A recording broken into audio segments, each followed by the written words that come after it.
ഇന്ന് ബലിപെരുന്നാളാണ്. ത്യാഗത്തിന്റെയും സമർപ്പണത്തിന്റെയും മഹത്വം വിളിച്ചോതുന്ന ആഘോഷമാണ് ബക്രീദ്. ഭാഷയുടെയും ദേശത്തിന്റെയും അതിരുകൾ ഭേദിച്ച് വിശ്വ സാഹോദര്യത്തിന്റെ വിളംബരമായി മാറുകയാണ് ഈദാഘോഷം. അല്ലാഹു അക്ബർ അല്ലാഹു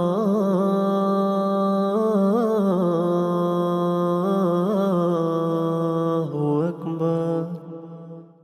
ബക്രീദ് അഥവാ ബലിപെരുന്നാളിന്റെ നിറവിലാണ് ലോകം.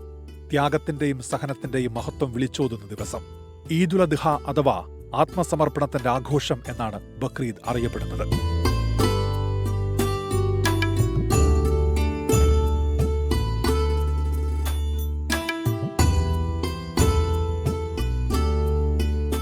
പ്രവാചകനായ ഇബ്രാഹിം നബി തന്റെ പ്രിയപുത്രൻ ഇസ്മായിലിനെ അല്ലാഹുവിന്റെ കൽപ്പന മാനിച്ച് ബലിയർപ്പിക്കാൻ സന്നദ്ധനായതിന്റെ സ്മരണ പുതുക്കുന്ന ദിനമാണ് ബക്രീദ്.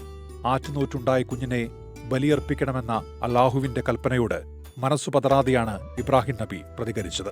അല്ലാഹുവിനോടുള്ള അചഞ്ചലമായ ഭക്തി പ്രകടമാക്കിയ ഇബ്രാഹിമിനെ നാഥൻ ചേർത്തുപിടിച്ചുവെന്നാണ് വിശ്വാസം.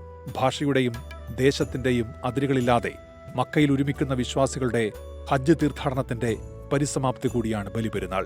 ഭക്തിനിർഭരമായ കൂട്ടായ്മകൾ ഒരുക്കി അതിരുകളില്ലാത്ത സ്നേഹത്തിന്റെയും സാഹോദര്യത്തിന്റെയും പ്രതീകമായി മാറുകയാണ് ബക്രീദ്.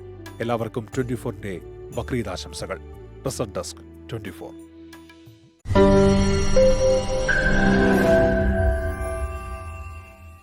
ലോകത്തെവിടെയായാലും ഏത് സമയത്തും 24 വാർത്തകളും ഓഗ്മെന്റഡ് റിയാലിറ്റി പാക്കേജുകളും എക്സ്പ്ലെയിനറുകളും വിശദമായി കാണാൻ ഞങ്ങളുടെ യൂട്യൂബ് ചാനൽ നിങ്ങൾക്ക് സബ്സ്ക്രൈബ് ചെയ്യാം.